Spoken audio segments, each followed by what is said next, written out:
बिस्मिल्लाहिर्रहमानिर्रहीम। दोस्तों, पाक डिफेंस टीवी यूट्यूब चैनल में तमाम नाजरीन को अस्सलाम वालेकुम कहते हैं।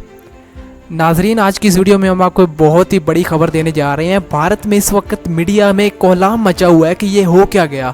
असल में हुआ कुछ यूँ है कि चाइना ने ईरान के साथ जो 400 अरब डॉलर की डील की थी, उसके नतीजे में अब ईरान जो है इंडिया के मुखालिफ होता जा रहा है। आप जानते हैं कि जो ईरान पहले जो भारत ईरान के गुण गाता था कि ईरान और भारत मिलकर ये कर देंगे, वो कर देंगे, पाकिस्तान के नाकों चने चुभवाएंगे, ये करेंगे, अब वही ईरान भारत के खिलाफ हो चुका है। अब वो सारा इल्ज़ाम दे रहे हैं चाइना को कि चाइना ने उसको अपनी तरफ कर लिया और साथ नेपाल और पाकिस्तान को भी अपनी तरफ कर लिया। चाइना अभी सारे ममालिक को अपनी तरफ लेके आ रहा है भारत के खिलाफ। और आखिर इसकी वजह क्या थी? अभी नेपाल के प्राइम मिनिस्टर, उनकी तरफ से भी एक बयान आया है और वो ख़ास तौर पर इंडिया को जलाने के लिए आया था। उन्होंने बयान दिया है कि जो इनके भगवान है राम, जो इनके हैं, वो ये कहते हैं कि वो असल में इंडियन थे ही नहीं, भारतीय थे ही नहीं, वो तो असल में नेपाली थे।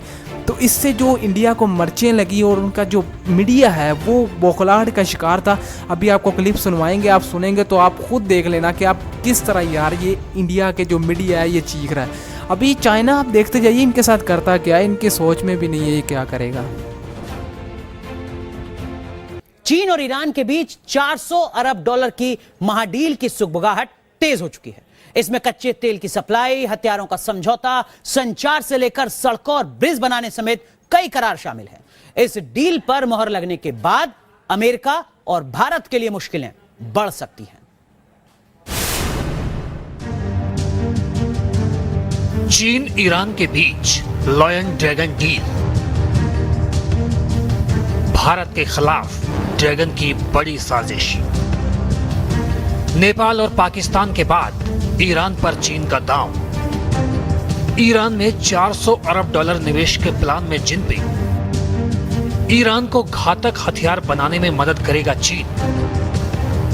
चीन का ईरान को उसकी हिफाजत करने का भरोसा। ईरान 25 साल तक चीन को सप्लाई करेगा कच्चा तेल। पश्चिम एशिया में अमेरिका के साथ चल रही तनातनी के बीच ईरान और चीन जल्द ही एक महाडील पर समझौता कर सकते हैं। इसके तहत चीन ईरान से बेहद सस्ती दरों पर तेल खरीदेगा।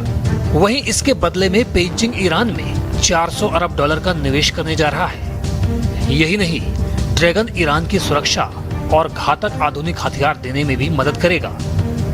चीन अगर अपने मकसद में कामयाब हो जाता है तो ये न सिर्फ अमेरिका बल्कि भारत के लिए भी बड़ा झटका साबित हो सकता है।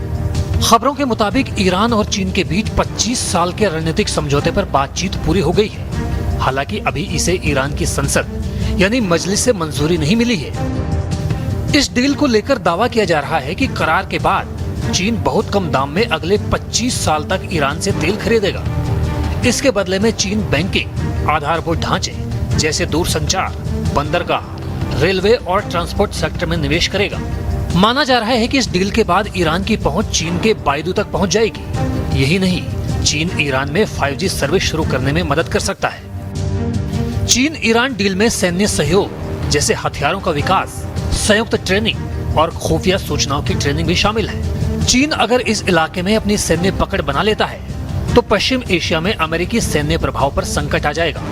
चीन अफ्रीका के जिबूती में पहले ही विशाल नेवल बेस बना चुका है।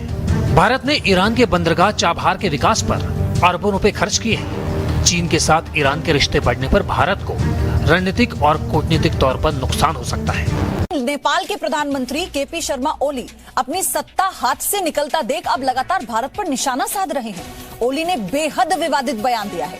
नेपाल के प्रधानमंत्री ने दावा किया है कि भारत ने सांस्कृतिक अतिक्रमण के लिए नकली अयोध्या का निर्माण किया है और असली अयोध्या नेपाल में है। ओली ने कहा कि भगवान राम भारतीय नहीं है। ओली ने यह भी कहा कि असली अयोध्या भारत में नहीं, नेपाल के बीरगंज में है। वो अयोध्या जो श्री राम की नगरी है, वो श्री राम जो भारत की पहचान है, उस भगवान श्री राम के लिए नेपाल के प्रधानमंत्री ने बेहद बेतुका बयान दिया है। चीन के इशारे पर भारत से रिश्ते बिगाड़ रहे ओली अब भारत विरोध में इस कदर बह गए कि कह दिया कि भगवान श्री राम भारतीय नहीं है। नेपाली कवि भानुभक्त आचार्य की 206वीं जयंती पर प्रधानमंत्री निवास में हुए कार्यक्रम में ओली ने कहा कि भारत ने नेपाल पर सांस्कृतिक रूप से अत्याचार किया है। ओली ने अपने इन ओछे दावों पर अजीबोगरीब दलील देते हुए कहा कि जब संचार का कोई तरीका ही नहीं था तो भगवान राम सीता से विवाह करने जनकपुर कैसे आए। उन्होंने कहा कि नेपाल ने भारत में स्थित अयोध्या के राजकुमार को सीता नहीं दी, बल्कि नेपाल के अयोध्या के राजकुमार को सीता सौंपी थी। ओली ने दावा किया कि अयोध्या एक गांव है जो वीरगंज के पश्चिम में स्थित है। भारत में बसी अयोध्या असली अयोध्या नहीं है। ओली के इस बयान पर कश्मीर से लेकर कन्याकुमारी तक नाराजगी है, संत समाज में गुस्सा है। राम मंदिर ट्रस्ट के सदस्य महंत दिनेश दास ने कहा कि भगवान राम अयोध्या में सरयू किनारे ही पैदा हुए। उन्होंने कहा कि नेपाल की तो नाजरीन, ये थी आज की वीडियो। उम्मीद करता हूँ कि आपको पसंद आई होगी। अगर वीडियो पसंद आई तो ज़्यादा से ज़्यादा लाइक कीजिए और शेयर कीजिए। मिलते हैं नेक्स्ट वीडियो में, तब तक के लिए अपने ख्याल रखिए। अल्लाह हाफिज़।